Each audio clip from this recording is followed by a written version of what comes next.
네, 안녕하십니까. 재단법인 통일가나눔이 주최하는 제3회 초당적 통일정책 전문가 포럼에 발걸음해신 25분의 전문가 여러분께 진심으로 감사드립니다. 먼저 시작하기에 앞서 재단법인 통일가나눔의 이영선 이사장님께 인사 말씀을 청해 듣겠습니다. 안녕하세요. 시간도 아끼고 분위기도 좀 편하게 하기 위해서 전 여기서 말씀드립니다. 이번이 세 번째 우리 모임인데요. 이렇게 보니까 우리가 좌석 배치를 가나다 순으로 했어요.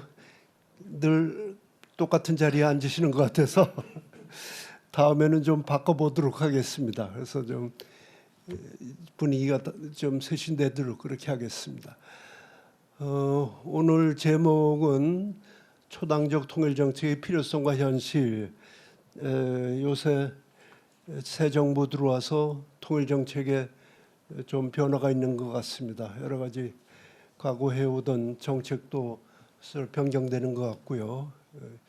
이 시점에 조금 초당적인 그런 관점으로 우리 통일 정책을 의논해 보자 하는 게 오늘의 목적입니다.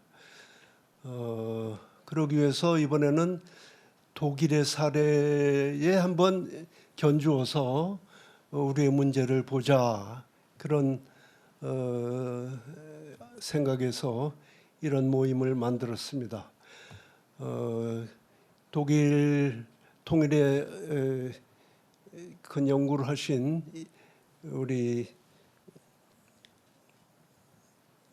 이봉기 박사님 열심히 준비하셔서 오늘 좋은 발표를 해주시라 기대합니다. 또 현장에서 일하셨던 김영석 차관님, 최영준 차관님 이렇게 지정 토론을 해주시도록 되어 있습니다. 조동호 교수님께서 늘상 지난번에서는 마찬가지로 이 모임을 조직하고 또 이렇게 운영해 오시는 그런 수고를 감당해 주십니다. 오늘 좌장으로 수고해 주시겠습니다. 좋은 토론이 있기를 기대하겠습니다. 감사합니다.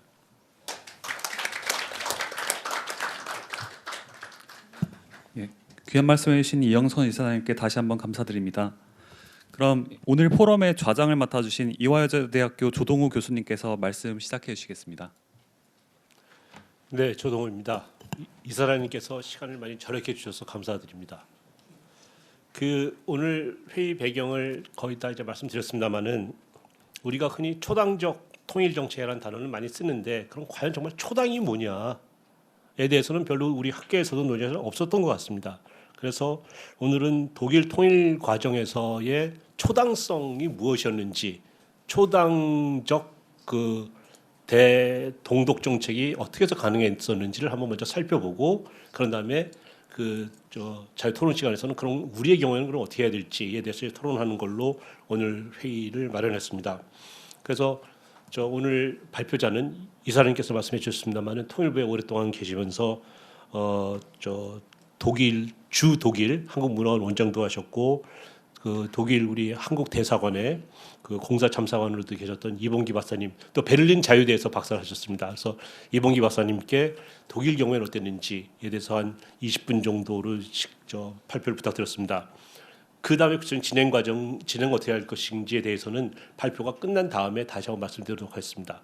PPT가 준비되어 있기 때문에 이거 내려주시고 저는 잠깐 옆에 앉았다가 다시 일로 오겠습니다. 네, 안녕하세요. 방금 소개받은 이봉기입니다.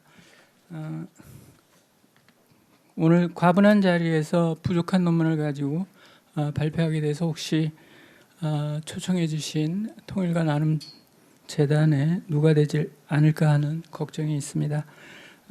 제가 오늘 발표할 주제는 서독의 독일 정책을 둘러싼 정당 간 대립과 적응입니다.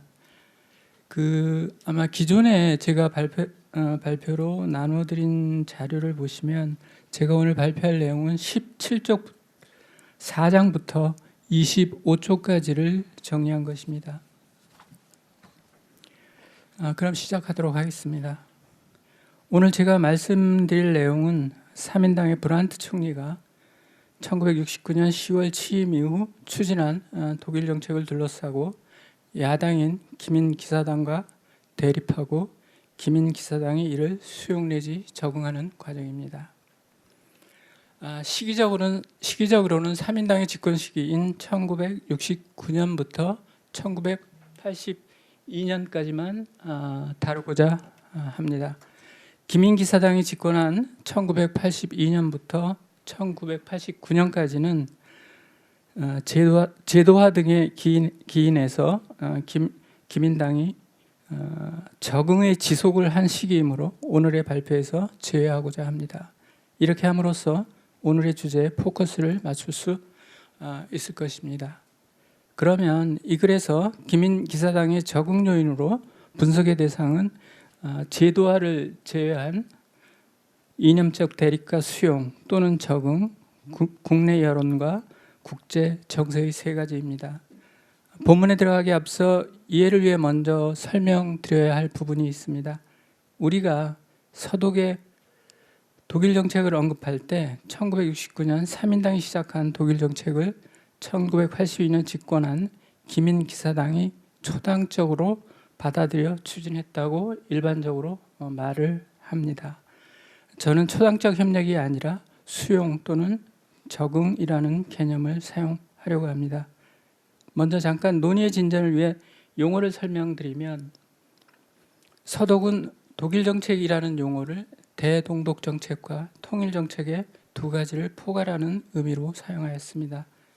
기민기사당은 3인당의 독일 정책, 즉 대동독 정책과 통일 정책 중에서 대동독 정책만을 수용하였고 통일 정책은 받아들이지 않았습니다. 기민기사당은 자신의 이념이나 가치를 그대로 유지한 채 운영적, 실행적 차원의 대화 및 교류, 협력 정책에 있어서만 3인당의 정책을 수용하였기 때문에 본고에서는 이를 수용 또는 적응이라고 하였습니다. 독일에서도 제가 지금까지 조사한 바로는 이를 두고 초당적 협력이라고 표현하지 않습니다.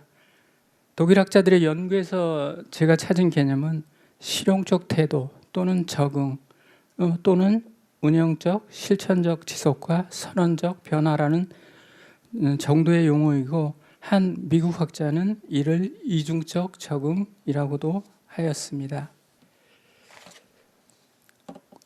국내에서 서독 사례를 이제 초당적 협력의 관점에서 다룬 글들이 제법 있습니다. 그래서 초당적 협력의 당위성을 강조하면서 정당 간 입장 차이를 언급하며 당 대회에서 브란트의 작은 걸음의 정책을 수용하였다거나 또는 인권을 강화해서 추진하기로 하였다는 정도로만 논하고 있습니다.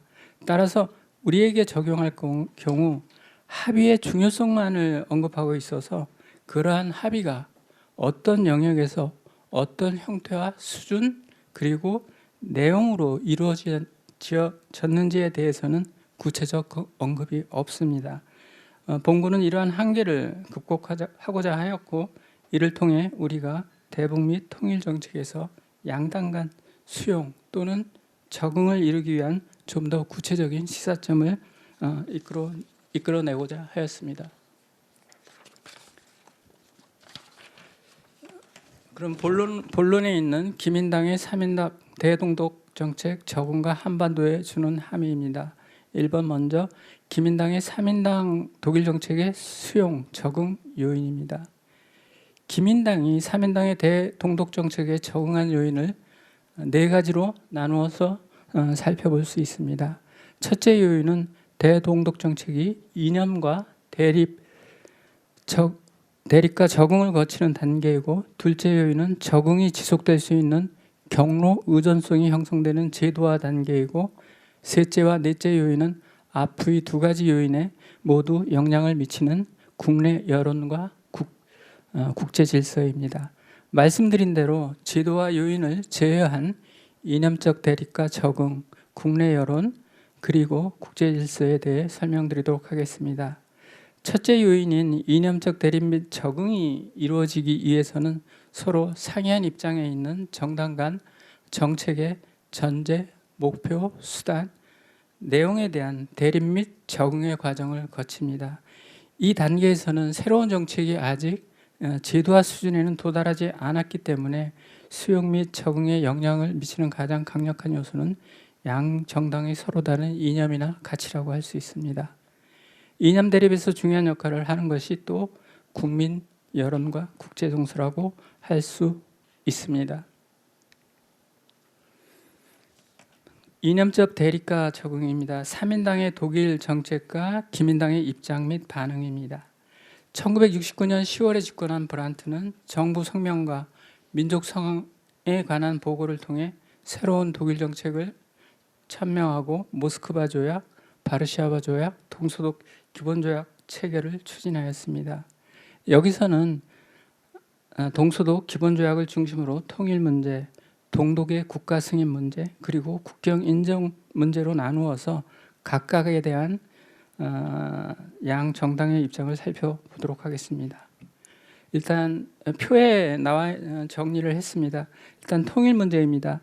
통일에 대해서는 3인당의 경우 통일에 대해서는 현재로서는 불가하므로 먼 훗날의 과제로 설정하면서 유럽 통합의 과정에서 분단을 극복할 수 있을 것이라고 모호하게 언급하였고, 그렇기 때문에 당장의 과제로 민족의 단일성 유지를 제시하였습니다. 브란트 총리는 재임하는 동안에 재통일이라는 용어를 사용하지 않았습니다.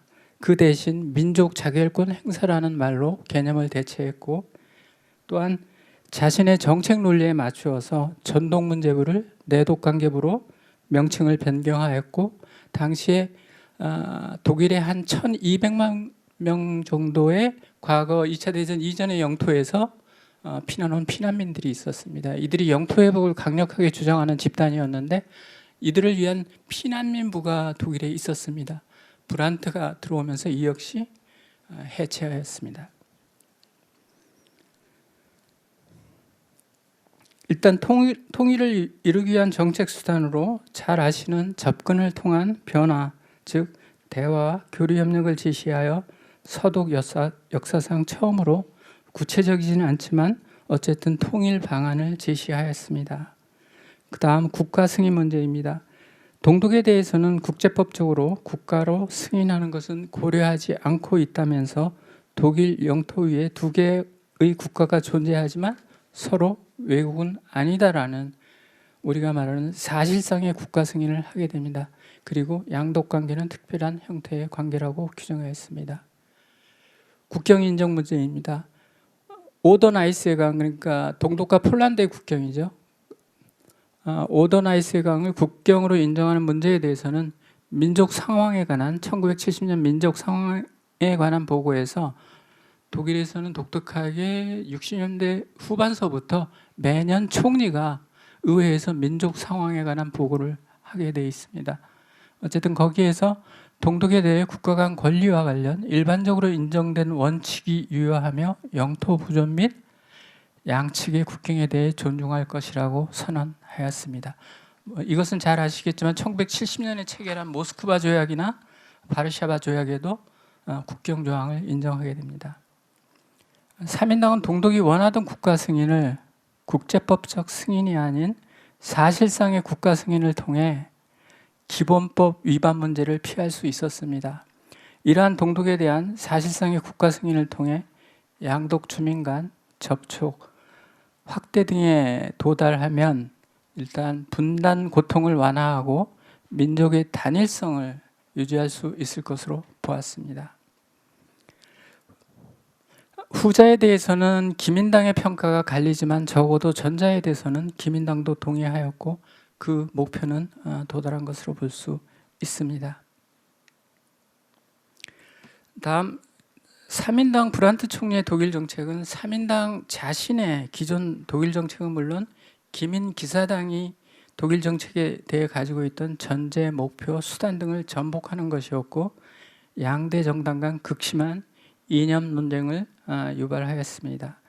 기민당은 통일 문제, 국가 승인 문제, 국경 인정 문제에 있어서 3인당과 다른 견해를 가지고 있었고, 여기서는 기민기사당이 동서독 기본조약에 대해 제기한 4가지 쟁점을 중심으로 살펴보도록 하겠습니다. 첫 번째, 기본조약을 체결함으로 인해서 통일을 포기했다는 것입니다. 즉 독일의 분단을 공식화하고 2개의 독일 국가를 인정한 것이라고 비판을 하였습니다. 통일이 선언적 목표에 불과한 것으로 보일지라도 법적 권리나 의지의 표현도 중요한 문제이며, 독일인들이 통일에 대한 의지와 권리를 적극적으로 주장하지 않을 경우 주변국들은 서독이 현상 유지를 받아들인 것으로 인식할 것이라고 하였습니다. 두 번째, 동독의 위험성을 간과하고 있다는 것입니다. 동독의 독재 체제라는 성격으로 인해서 화해 협력이 동독의 내부 구조를 변화시킬 것이라는 가정을 믿지 않았습니다. 오히려 서독이 동독에 의해 변화될 것을 우려하였습니다. 세 번째, 서방과의 관계 악화 우려입니다. 3인당의 동방정책과 독일 정책이 소련 및 동구권과의 관계를 강화하고 이로부터 서방 동맹과 균열을 일으킬 것이라고 주장하였습니다. 네 번째, 3인당이 가지고 있는 독일 정책의 전제를 부정하였습니다. 유럽의 현상 유지를 수용하는 것이 독일 통일의 전망을 밝게 하고 서독의 안보를 강화시킬 것이라는 브란트의 동방 정책 또는 독일 정책의 전제를 거부하였습니다. 다음은 기민당의 적응과 이에 대한 평가입니다. 기민기사당은 3인당이 독일 정책에서 주장하는 화해 협력이 통일로 이끈다는 전제를 수용하지 않았습니다. 그래서 자신들이 전통적으로 가지고 있던 가정과 전제, 그러니까 기본법에 따른 통일, 그 다음에 동독으로부터 안보 위협을 그대로 유지한 채 3인당의 대동독 정책을 운영적 차원에서만 수용하였고, 따라서 이를 이중적 적응 또는 제한적 적응 또는 모호한 수용이라고도 할 수 있을 것입니다. 3인당이 동독과의 교류 협력을 평화를 정착시키고 통일로 나아가기 위한 수단으로 보았다면, 기민기사당은 교류 협력과 통일은 별개의 사안으로 보았습니다. 때문에 통일 정책에 있어서는 양당 간 수용이나 적응이 일어나지 않았습니다. 통일될 때까지. 또한 3인당과 달리 기사당, 바이에른주를 이제 기반으로 하는 근본주의자들은 교류 협력을 동독의 자유화 내지 불안정화 수단으로 보았습니다.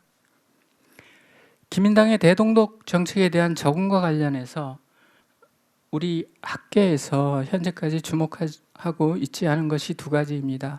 하나는 앞에서도 말씀드렸지만 초당적 협력이라고 하지만 독일 사례에서는 실용적 적용입니다. 그것이 부분적이고 제한적으로만 일어났다는 것이고, 또 다른 하나는 초당적 협력이 한 방향으로만 나타났다는 겁니다. 즉 기민기사당에서만 일어났고 3인당에서는 수용이나 적응이 일어나지 않았습니다. 다음으로 기민당 적응 사례로부터 우리가 배울 수 있거나 이끌어낼 수 있는 시사점을 3가지로 설명을 드리도록 하겠습니다. 서독의 사례가 우리에게 주는 시사점은 다음과 같은 3가지 관점에서 논의를 전개해 볼 수 있습니다. 첫째, 기민당이 1969년 이후 3인당의 독일 정책에 반대한 근거는 현재 우리의 대북 및 통일 정책 논쟁에서도 기시감이 들게 합니다. 기민당이 3인당의 독일 정책에 반대한 근거인 통일 포기, 동독의 위험성 강화, 서방과의 관계 악화, 3인당의 독일 정책 전제 부정 중에 독일에서 통일될 때까지 동독의 위험성과 서방과의 관계 악화는 일어나지 않았습니다. 이를 남북관계에 그대로 대비하는 것은 성급한 일반화일 수도 있겠고 유의해야겠지만, 대화 및 교류협력 정책이 북한이 우리 체제를 위협하고 미국과의 동맹을 약화시키는 문제는 야기하지 않을 것이라고 할 수 있는 근거가 되므로 우리에게도 기민당식의 실용적 차원의 적응은 충분히 가능하다고 볼 수 있습니다. 두 번째 시사점입니다. 기민기사당이 3인당의 대동톡 정책에 적응하기 전까지 기민기사당은 통일을 당위성 차원에서만 주장했을 뿐이지 통일까지의 과정을 관리할 정책을 갖고 있지 않았습니다. 이러한 지적은 우리의 보수당에게도 그대로 유효하므로 우리도 보수당이 자신의 대북 및 통일 정책에 대한 가정과 전제를 유지하면서 불완전한 상태에서라도 분단을 관리할 정책으로 대화 및 교류 협력 정책을 수용할 수 있을 것입니다. 이와 관련해서 에곤바가 흥미로운 말을 한 적이 있는데요. 통일에 이르기까지의 과정에 대한 정책을 수립, 집행하지 않는다면 동독의 붕괴만을 기다려야 하는데 기적을 기다리는 것은 정치의 영역이 아니라고 언급했습니다. 아마도 종교의 영역이겠죠. 세 번째 시사점입니다.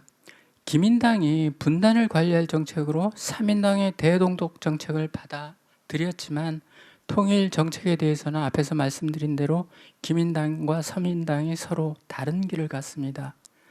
기민당은 기본법에 따른 통일을 주장하였지만 3인당은 통일보다는 평화에 집착하였고 일부이기는 하지만 1980년대 초 기본법의 통일 조항을 삭제하자는 주장이 있었고 그리고 에곤바르는 동독에 대한 법적 문제, 지위 문제를 포기하자고 주장했습니다.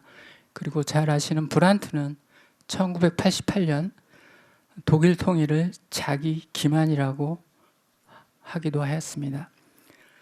저희가 독일 사례로부터 배울 수 있는 교훈은 브란트가 독일 정책을 추진하던 초기에는 통일을 부정하지 않았습니다. 근데 시간이 지나면서 통일은 사라지고 평화만 남아 정책의 목표가 되는 문제점이 발생했습니다. 이건 유럽의 사회민주당의 일종의 성격에서 나오기도 하는 건데 어쨌든 따라서 우리의 경우 진보당은 통일 정책과 관련 보수당의 통일 정책에 불완전하게라도 적응하려는 전략이 필요합니다. 이를 통해서 보수당이 가지고 있는 영구 분단에 대한 두려움을 덜어주고 동시에 화해 및 교류 협력 정책의 적응을 추동하는 계기도 만들 수 있을 것입니다. 다음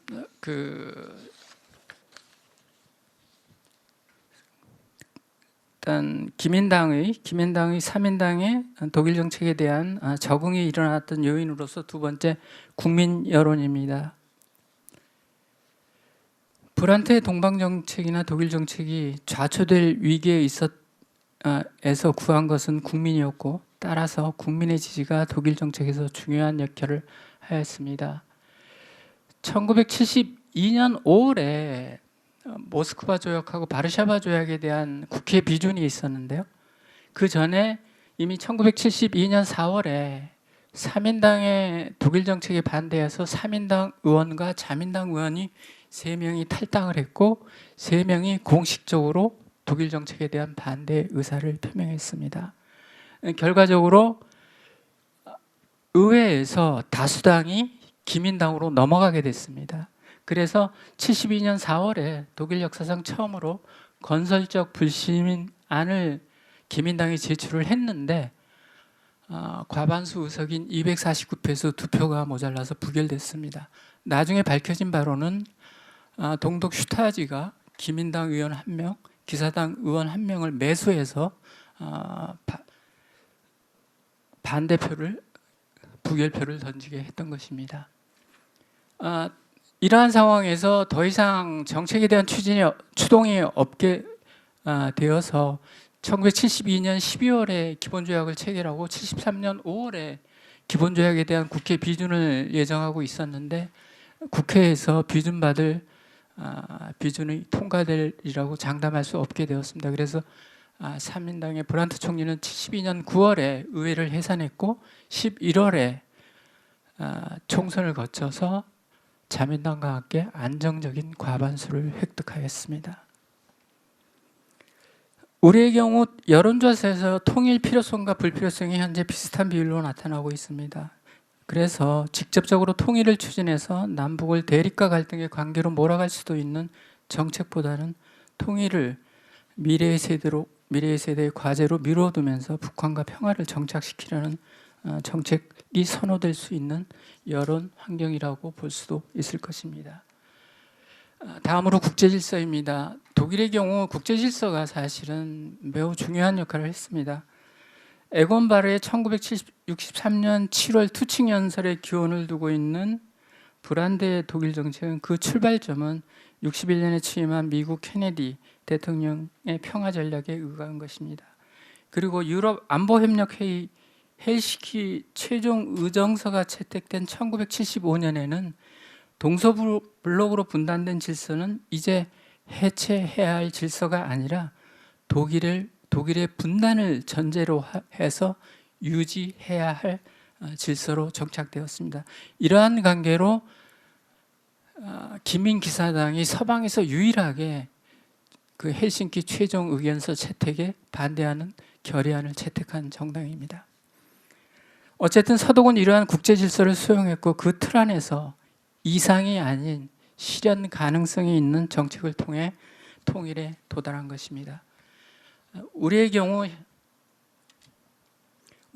현재 남북한 합의에 의한 통일을 제외하고 다른 형식의 통일을 추진할 때 북한, 중국, 러시아의 반대는 물론이고 일본과 미국도 그것이 가져올 국제 질서의 변화가 초래할 위기를 감당하는 모험을 할 나라는 없다고 보는 것이 현실적이라고 생각합니다. 따라서 이에 따라 우리도 이상이 아닌 실현 가능한 대안을 찾아야 합니다. 마지막으로 맺은 말입니다. 기민기사당은 당내 세력이 개혁파, 중도파, 근본주의자로 구성되어 있었습니다. 중도파인 콜이 리더십을 발휘해서 개혁파와 함께 근본주의자를 저지하는 상황이었고 당내의 긴장은 여전히 계속되고 있었습니다. 기민당의 콜 총리는 1987년 9월 본을 방문한 동백 호네커 서기장에게 민족 자결권에 의한 독일 통일을 주장했고 기민당은 그 다음 해인 88년에 비스바덴 당대회에서 독일 통일이 당의 가장 시급한 과제라는 강령을 채택했습니다. 이렇게 통일 문제에 대해서는 완고한 기민당이 대동독 정책에서 적응하였던 것은 제도화, 국내 여론, 국제 질서가 중요하게 작용을 했습니다. 이념의 대립과 적응이 이루어진 또 다른 요인은 아마도 비스마르크 이후 독일의 독특한 정치 문화인 현실 정치, 레알 폴리틱에서 찾아볼 수 있을 것입니다. 독일의 현실 정치는 이념보다 현실을 우선시하는 정치이고 이에 따르면 브란트의 동방 정책도 기민당의 3인당 대동독 정책 수용도 결국은 현실 정치가 작동한 것이라고 볼 수 있습니다. 기민당의 헬무트 콜은 1981년 기고문에서 아직 집권하기 전이죠. 82년에 집권을 합니다. 독일 문제에서 오랫동안 논의의 중심은 바람직한 것이 아니라 달성 가능한 것이어야 한다고 하면서 현실 정치란 악마와 함께 체리를 먹고 있지만 누구와 함께 먹고 있는지를 잊지 않는 것이라고 했습니다. 통일 문제는 희망이나 이상이 아니라 실현 가능한 것을 중심으로 풀어야 한다는 생각이 대동독 정책의 적응을 이끈 것으로 볼 수 있습니다. 그리고 악마와 함께 체리를 먹고 있지만 누구와 함께 먹고 있는지를 잊지 않았던 것이 통일로 이끌었다면 과도한 해석일까요? 어쨌든 이러한 의미에서 사실 브란트가 없었다면 콜이 없었다고 말들을 합니다. 근데 역으로 콜이 없었다면 브란트도 없었을 수도 있습니다. 아까 말씀드렸듯이 기민당의 3인당의 평화정책이 통일을 포기하는 정책으로 80년대 중후반서부터 그 87년 8월에 발표한 이데올로기 투쟁과 공동의 안보 이런 쪽에서는 3인당은 그 양 체제가 존속하는 것에 대해서 인정을 하고 그러니까 동독의 사회주의 통일당과 같은 합의문을 발표하기도 했었습니다. 이것으로 일단 발표를 마치도록 하겠습니다. 경청에 감사드립니다. 감사합니다. 그 굳이 뭐 발표를 요약할 필요는 없지만 제가 그 원고를 읽었고 지금 발표 들으면서 느꼈던 거 몇 가지만 간략하게 인사드렸던 걸 말씀드리면은 초당적 협력이라고 하지만 사실은 양방향으로 일어나지 않고 한쪽 방향에서만 일어났다는 것이고, 두 번째는 기민 기사당이 자기들이 가지고 있던 정책은 유지한 채 3인당의 정책을 수용했다. 즉 뭐 이중적 적응이라고 표현하셨나요? 그런 것이 특징적이었고, 기민당은 통일을 주장했지만 통일에 이르기까지의 전략이 부족했고, 3인당은 통일보다는 평화에만 집착했다라는 그런 점들이 좀 저희가 다시 한번 우리의 시사점으로 한번 생각해볼 만한 포인트가 아닌가라고 생각해 보았습니다.